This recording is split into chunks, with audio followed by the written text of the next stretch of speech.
So if you're watching this video and think I have some underlying hatred towards all Harley riders, that is absolutely not the case.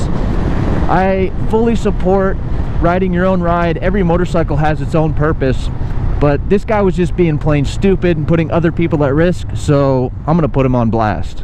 So thankfully nothing happened in this scenario, but as I replay the footage, you can clearly see that this guy was in my lane as he passed me and the car he was trying to overtake.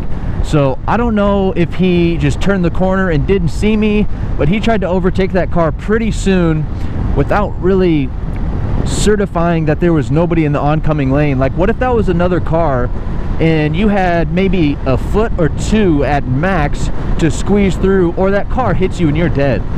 So if there's anything that you guys take away from watching this video, all I want you to know is if you're out on the public roads, you're not trying to beat a lap time, you're not racing against anybody else, you're just trying to make it home alive. Every time I hop on my bike and I go out to ride, my main goal is to make it back to my house. That's all I want to do. I'm not trying to prove something to anybody, and I'm just trying to have fun.